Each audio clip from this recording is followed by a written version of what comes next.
I am 28 years old and I have $37,523.46 in debt. $6,946.92 is credit cards. $6,000 of that is a personal loan, which is really stupid decision. That's okay. There's no shame here. $2,496.61 of that is back taxes, and $22,079.93 is school loans. So there's been this little trend going around on the internet, TikTok finance influencers. And this could possibly be the most dangerous trend I've ever seen. We're talking about the credit card baddies. And with these people, it's not just bad money advice, it's fully sabotaging people's financial lives and then labeling it as empowerment. This whole trend is trying to turn debt into a vibe. It's almost trying to label credit card debt as an aesthetic and essentially letting everyone know that being in debt is not a bad thing. In fact, they're trying to paint it as a good thing. And TikTok is rewarding this behavior with likes, shares, and even partnerships. Right now, we're watching people build a personal brand on borrowed money. So what is the deal behind this trend and what is really happening? You might have seen the videos. Just open my fourth credit card, POV, you're romanticizing your debt. And it's all fun and games until you realize people are actually doing it. They're glamorizing having 10, 20, or even 50 grand worth of credit card debt. And the worst part is people are trying to make this almost seem relatable to other people. And this doesn't really seem like a problem to solve. It seems like a personality issue that these people have to overcome. An issue with their own self-discipline. And going online to try and share with other people that it's okay to be $50,000 or more in credit card debt, that's not okay. It's now relatable to be reckless with your own money and personal finances. And pretty much this whole trend is about debt being rebranded as confidence or freedom. Whereas the real consequences of not taking care of your personal financial health is being brushed off as a joke or even like a trending TikTok sound. Everyone's talking about how much debt they have, but they're not talking about the consequences of it, including their interest rates and personal loans behind the scenes. You can ignore reality, but you can't ignore the consequences of ignoring reality. And this is a problem, especially for all of the young people online who are watching this content. And it's almost insane to me that people are coping with this by sharing it online. I feel like having that much amount of credit card debt would almost be embarrassing. But these people online are reframing unmanageable debt as part of the process, or worse, even freedom. Some of these influencers are even getting paid through affiliate links to promote credit card companies. So yeah, every time that you sign up for a credit card under someone's link, they benefit while you're going broke. And what used to be like cautionary tales about getting your first credit card are now tutorials for people online so that these influencers can make money. Right now, we're watching people teach other people how to go into the hole financially. And there's zero talk about the long-term consequences of this. With the high amount of interest rates, credit cards are one of the worst debts you can have. And the credit card minimum payments don't build wealth like people are saying online. In reality, they're actually building stress. And so why is this all catching on right now? The whole TikTok algorithm and aesthetics game is the reason. People want to see lifestyle content, not spreadsheets. And so anytime someone posts something about their debt or credit cards, it's easy for other people to find it relatable or almost laugh it off. And I feel like when it comes to finances, it could be a touchy subject for some people. And for other people who are in credit card debt, they might actually feel a little bit validated. When they see someone else online have 40 grand worth of debt and they only have 5 grand of debt, it actually boosts their ego. All while TikTok is continuing to favor the content that's extreme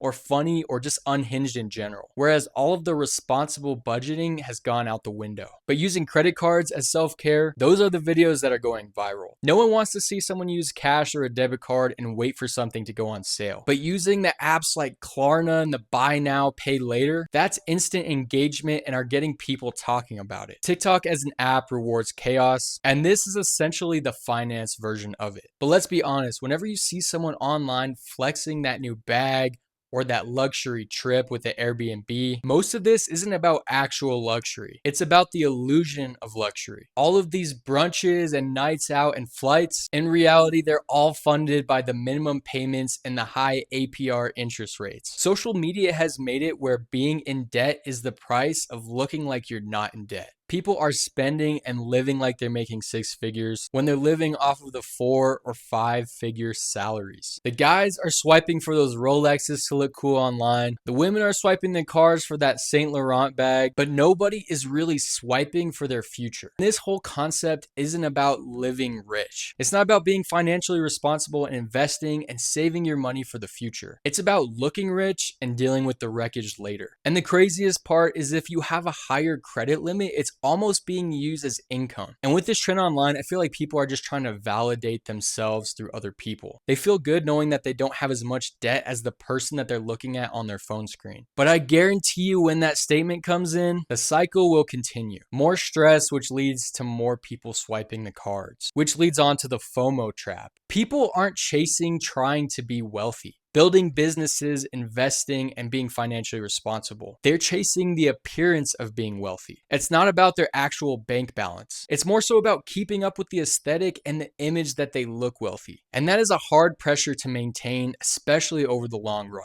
This especially hits hard when everything that you're swiping and spending is all with borrowed money. And right now with the algorithm, it's almost peer pressuring people into continuing the cycle. You feel like you're behind when you're not posting the same vacations every summer or using the newest tech or products. So what happens is people spend more. Not because they want to, it's because they feel like they have to. Social media is warping their perception around what is considered normal. And with these trends right now, normal looks like debt that you can't climb out of. Some creators online have even gone so far as to become financial coaches. Grifters trying to make money off of the people who already spend way too much. What this is selling debt mindset coaching. And it sounds ridiculous because it is. Teaching people to get credit cards to pay off another one. And then they're labeling it as leveraging debt. Now, there is a big difference between good debt and bad debt. Good debt could look something like a mortgage on a property that you own. Bad debt is credit card debt. These are high interest loans that take forever to pay off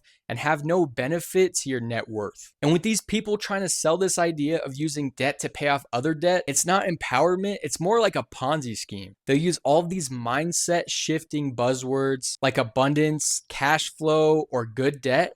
But in reality, it's all marketing. These people are grifters, they're not financial advisors. And these people are packaging bad decisions as self-help. But who are the people that this is really costing? With the virality of these trends, I fear that just more people are going to get locked up with bad financial debt. They're going to get trapped before they even have real income. They're using debt to afford a lifestyle that they can't afford yet. And instead of being warned or just scared of what their future looks like, they're being applauded for it. I feel like this is more of a mental health issue than anything else. That constant debt creates a lot of fear and anxiety and just burnout in general. And it's resulted with a lot of people saying that they don't even check their balances anymore because it's just too overwhelming for them. Like I said, you can't ignore the consequences of ignoring reality. And this is kind of like a weird cycle where people begin buying things as a coping mechanism, spending because they're stuck. And if you have some sort of shopping addiction, it makes the whole thing worse. You're buying items to feel better, but the things you're buying are putting you in worse debt. And it's not just TikTok, banks are the ones who love these trends. They want people to spend money emotionally. They profit off of like people living big now and figuring it out later.